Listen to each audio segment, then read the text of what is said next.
Salut à tous, c'est Kayane et aujourd'hui je suis très impatiente de vous faire découvrir un des plus gros projets de ma vie. On a travaillé dessus depuis plus de 2 ans maintenant et il était temps que je vous le fasse découvrir.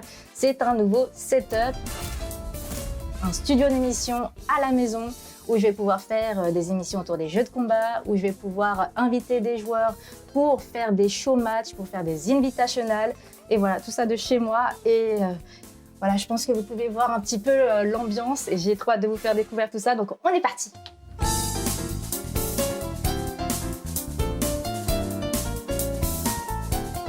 Alors déjà, à l'origine, il faut savoir que cette pièce, elle était toute vide, toute blanche, elle servait à rien. En plus de ça, j'avais mon studio de streaming en bas qui me sert pour mes streams réguliers et tout. Ça a pris beaucoup de temps pour le faire, mais je pense que vous comprenez pourquoi. Parce que tout ça, là, ça a été fait à la bombe de peinture pendant des mois, grâce à OneMax, l'artiste qui l'a fait. Et franchement, c'est un boulot extraordinaire. Il fait des graphes de fou et qui fait beaucoup de street art. Là, il a tout fait à la bombe de peinture pendant des mois. Il y a des fois où il me dit « Ah, c'est bon, ça va durer 3 heures ». Et en fait, non, ça dure 10 heures, son truc à la journée. Il a vraiment travaillé de folie. Honnêtement, le résultat, tel qu'on le voit là, je ne sais même pas si la caméra va réussir à rendre fidèlement la précision de son travail. Mais vraiment, je suis trop contente d'avoir fait appel à lui parce que c'est magnifique. Et j'ai fait la connaissance d'un architecte designer du nom de Thierry Jeannette, qui n'est absolument pas dans le gaming, absolument pas dans l'e-sport, qui a jamais joué à des jeux de combat. Enfin, il connaît un peu Street Fighter 2, mais voilà, sans plus. Et je lui ai demandé à lui, spécifiquement justement parce qu'il n'est pas dans notre milieu, d'imaginer cette pièce comme si on entrait dans un stage de jeu de combat. Donc j'ai dû lui montrer pas mal de stages de jeu de combat pour voir un petit peu l'ambiance et tout.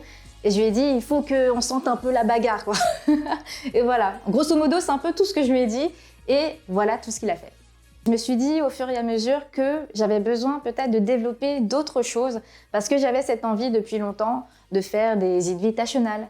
Par exemple, il y a souvent des occasions où il y a des joueurs internationaux qui se déplacent en France et on peut sessionner avec eux, on peut s'entraîner, ils font le tournoi et puis après ils rentrent chez eux.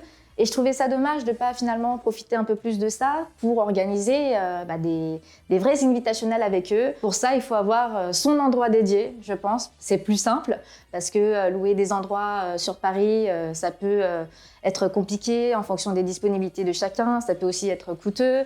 Et je me suis dit, en fait, j'ai cette pièce à la maison, donc pourquoi pas essayer d'en faire quelque chose de bien. Et tada, là c'est le setup pour pouvoir jouer dans la partie show match, donc en face à face, vous le voyez.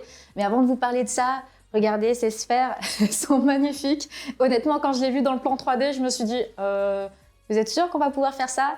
Et finalement, les artisans que connaît Thierry Jeannette, ils ont fait du super boulot. Et au début, c'était tout blanc. Et tout ce qui a été fait à la bombe de peinture, là, c'est le travail de Max. Et regardez ces détails, c'est vraiment fabuleux. Et en fait, dans l'idée de Thierry, c'était vraiment que ça rappelle les projectiles dans les jeux de combat. Donc ça, j'adore le détail parce qu'il connaît tellement rien aux jeux de combat, mais il a quand même pensé à ces effets des Hadoken, par exemple, que ce soit en version bleue ou en version orangée, que ce soit en version normale ou X. Bon, ces détails, pour lui, il connaît pas. Mais je trouvais ça vachement bien d'avoir ces différentes couleurs de projectiles qui soient reflétées dans chaque partie. Et ce qui est sympa ici, c'est que ça cache finalement les lumières, ça cache aussi tous les câbles. Vous ne le voyez pas, c'est secret, hein, mais ici, il y a plein de choses qu'on ne veut pas montrer et qui sont accrochées au plafond. Donc c'est génial. Donc là, je voulais vraiment qu'on ait un setup en face à face. Donc on aime bien ça dans le versus fighting pour que l'autre joueur ne regarde pas les boutons ou il n'entende pas le son des boutons du stick arcade et tout. Et donc là, il fallait 2 chaises forcément. Et j'ai Max Nomic qui m'a fourni les 2 sièges gaming qui sont très confortables avec le petit logo brodé Kayane en plus. Franchement, ils ont fait dans le détail et ça fait super plaisir. Voilà, au moins les joueurs, ils seront très très bien installés. On a forcément les 2 écrans aussi. J'avais des webcams qui servaient à rien, que j'avais d'anciens setups de stream, qui finalement vont servir puisque ça sera les caméras des joueurs. On a les petites ring lights pour chaque joueur aussi, pour bien les éclairer. J'ai mon stick arcade, toujours pas loin évidemment.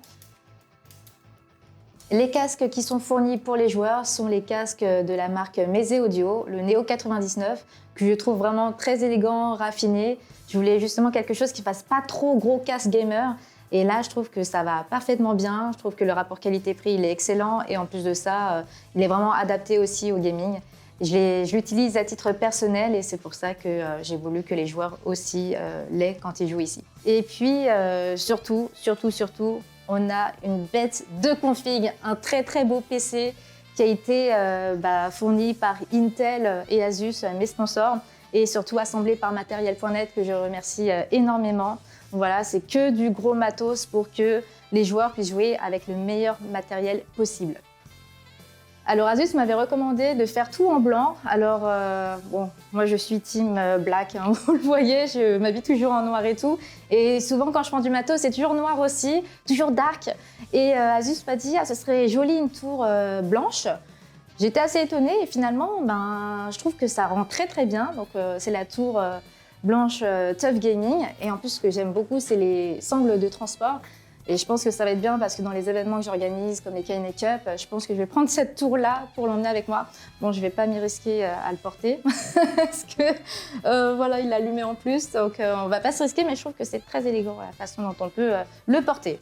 En tout cas, si les pièces composantes de ce PC vous intéressent, j'ai mis un lien dans la description avec tout ce qui a composé ce PC et c'est sur le site de Material.net que vous pourrez trouver tout ça.